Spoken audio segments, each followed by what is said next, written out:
Hello, dear students. How are you, people? So, today we'll be learning Latin maxims, okay? And this is under the subject of interpretation of statutes, principles of legislation, general English, and legal language, okay? So, Latin maxims are really important because day to day questions are presumed, okay, because in various competitive exams time and again these questions based on the Latin maxims have been asked and they will be asked, whether it is your UGC net or whether it is your CLAT examination, or it might be your judicial services examination, as well as in the academic purposes it is asked. So try to learn them. You might be questioning the relevance of these Latin maxims for LLB purpose. You must know that the English law is based on the Roman law, and the uh, beginning language in this regard is Latin. Okay, so it becomes altogether more important. So try to. Otherwise, also we must learn new languages, and special terms must be known. At least the minimum of the popular terms must be known by you people. Okay, so let us begin our today's lecture, and let's continue. Okay, so first of all, the most popular Latin maxim is actus non facetrium nisi mens citria. It is the cardinal principle of the criminal law, okay, and the whole of the criminal law is based on this, that the guilty act itself is not sufficient, okay. The guilty act itself is not sufficient in order to constitute an offense or a crime. Rather, it must be done with a guilty intent. So, the intent part is really important. We are all human beings and we do things with our conscious state. So, therefore, it applies that guilty intention must be present in most, almost 95 to 99% of offenses. There are exceptions as well in the Indian Penal Code, okay, but you must know that it is almost the general rule that a guilty act must be combined with a guilty intention, okay, or then and only then the act will be a crime. So therefore, whenever you see an offense being committed, and whenever you want to decide or ascertain whether it is an offense or not, so in order to check its sorry, its completeness, you must apply this principle, and this is like a simple mathematics. Therefore, you must apply that, okay. So let us take an example of murder, okay. So whoever causes, I'm just explaining a small part of the murder as provided under section 300 of IPC. Whoever causes death with the intention of causing death, so actus reus is the guilty act, okay. So I am trying to explain two more Latin maxims from this, that is actus reus, okay. Actus reus is guilty act, and mens rea, that is guilty intention. What is the actus reus here? The actus reus here is the causing of death. Clear? So one thing is present. Now let us check whether the second thing is there in addition to the first. Until unless there is guilty intention, it will not be a offense, okay. So whoever causes death, causing death is guilty act, that is actus reus, and the mens rea required, that is the guilty intention required, is with the intention of causing death, okay. Yes. So therefore, since both the things are present, therefore the offense is committed. Okay, so you have to check from the incidents, the examples, the cases, and case to case basis, you have to accordingly decide and apply this cardinal principle. Okay, now let's understand ad valorem.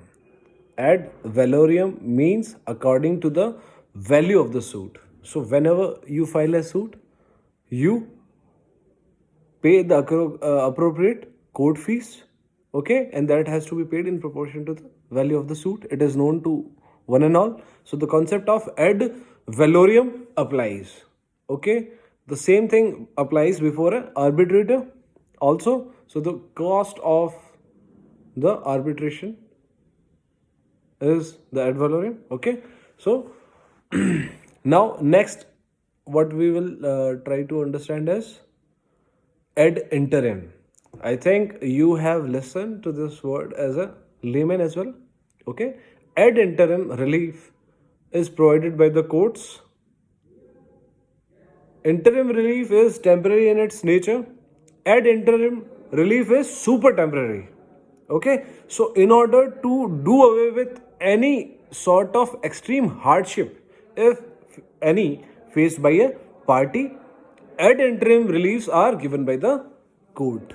Okay, so ad interim is a thing which must be known by us in the meanwhile. Okay, ad interim means in the meanwhile it is of super temporary nature.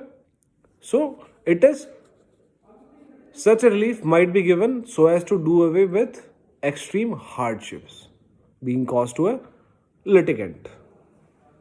So in that case, without hearing a case upon merits also, a relief might be provided which is of super temporary nature.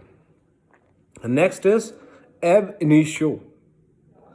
Ab initio void. You might have heard this while studying Contract Act and while studying various law subjects.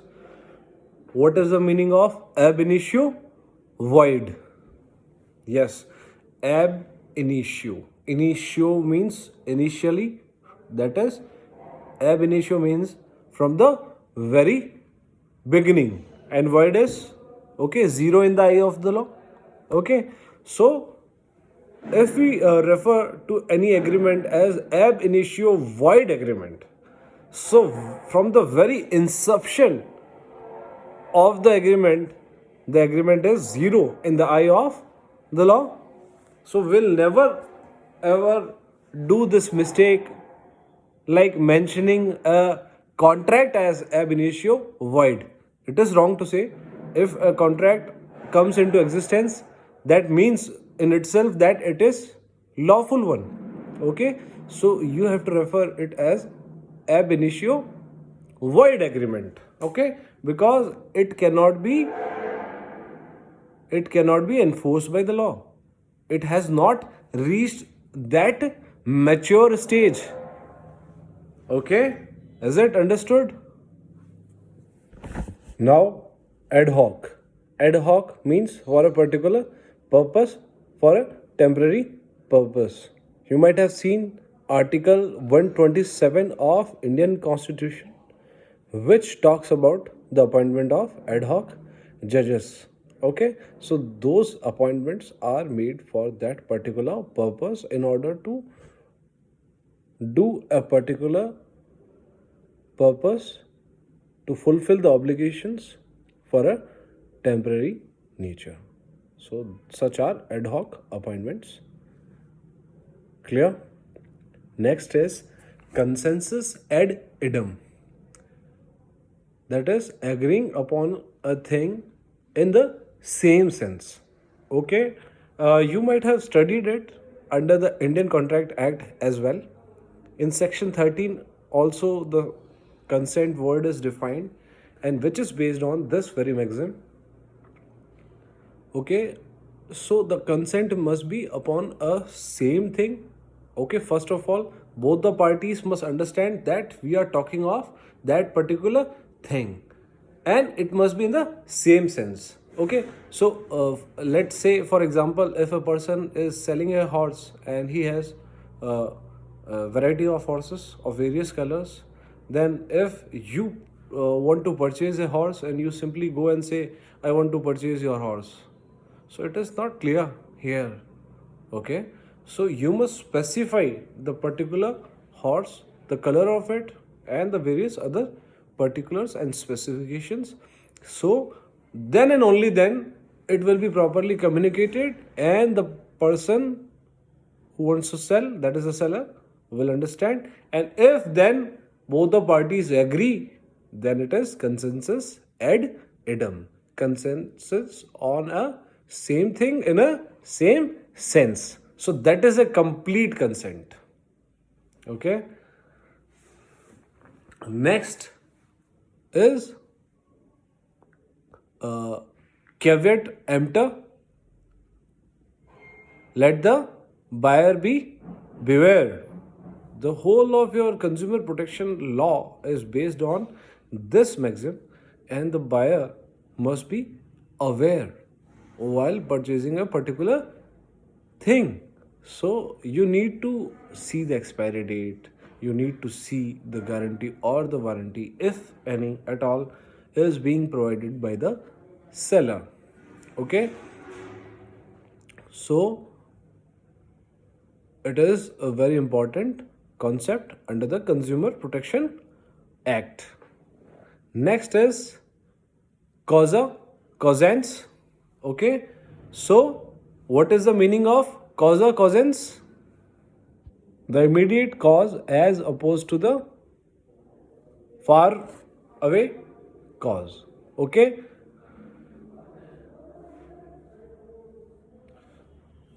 consensus facet jus. Consent makes the law. The whole of your Indian Contract Act is based on that. So every contract in your day-to-day life is based on the consent of yours, and based on which you frame, that is the parties frame the law, or the rules are laid down by the parties themselves with regard to the contract. So when and where and under what circumstances is the contract to be executed. Okay, also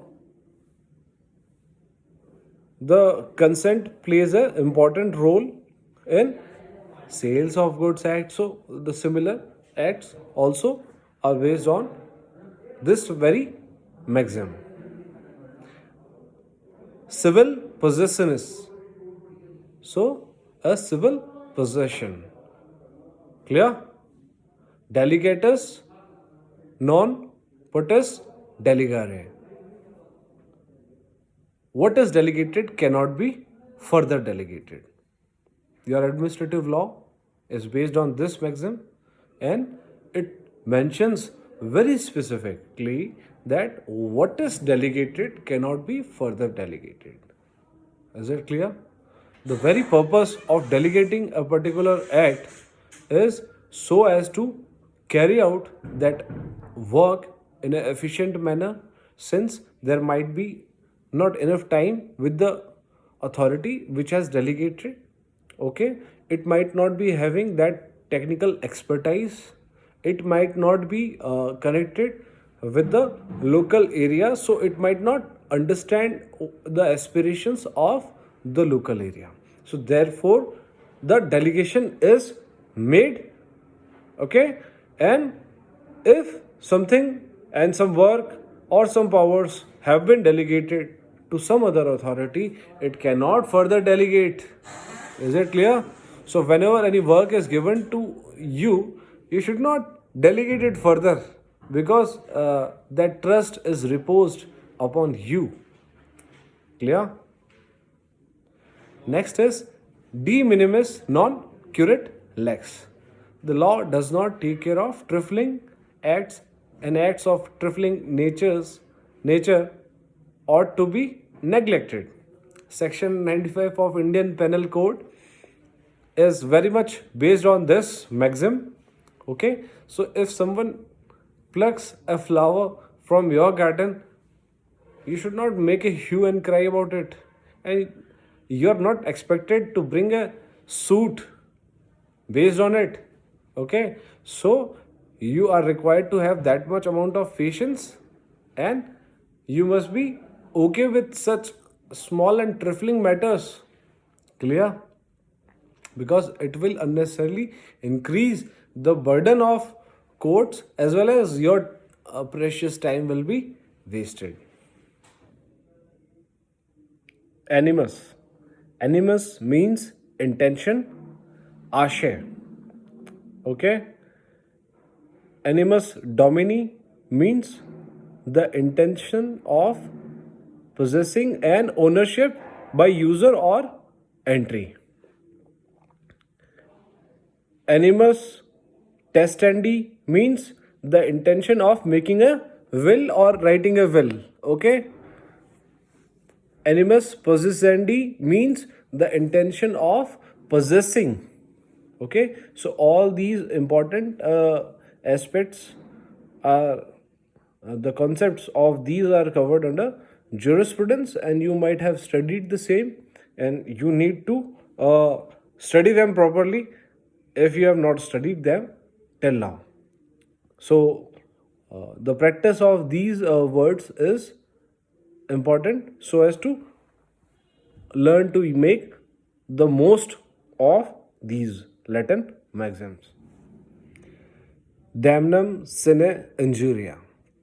Damages without the causing of legal injury.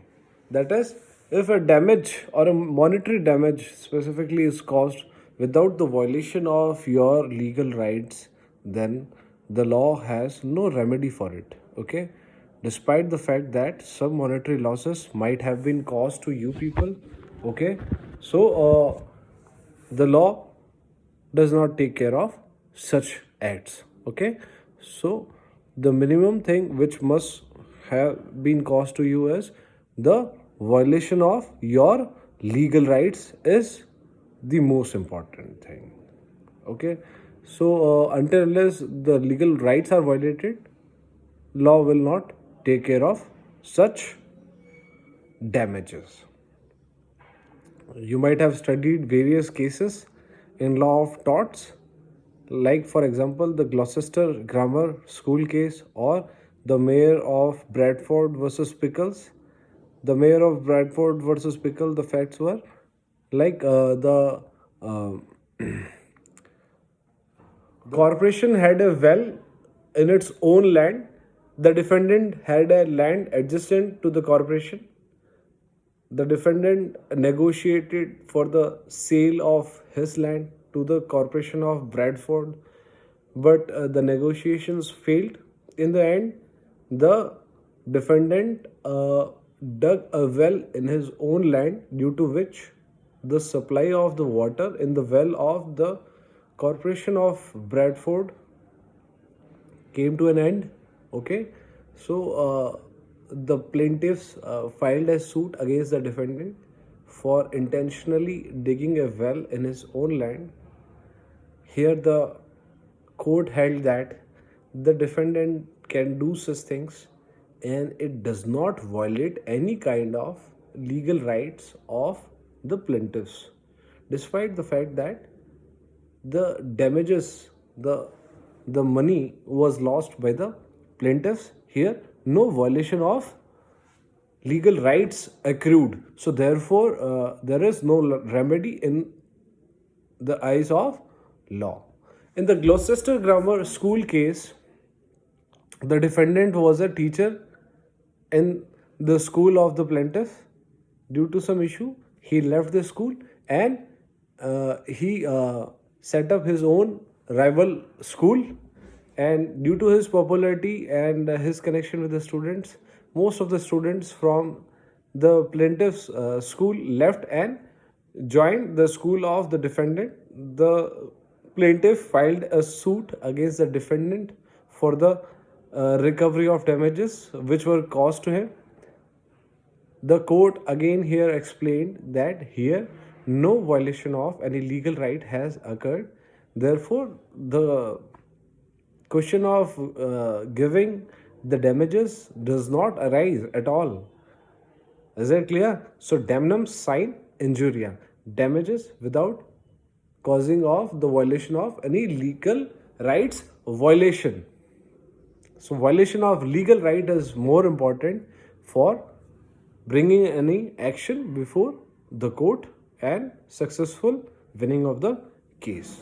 Donatio mortis causa. Donatio mortis causa is a gift of personal property on the point of death. If a person is on the verge of dying and gifting his property, then this maxim applies. Next is de novo. De novo means afresh, sometimes or various times. The Supreme Court has held de novo trial of a case must be done. So afresh, the case must be heard afresh. Okay. Adjustum generis of the same kind. Let me explain it to you very clearly.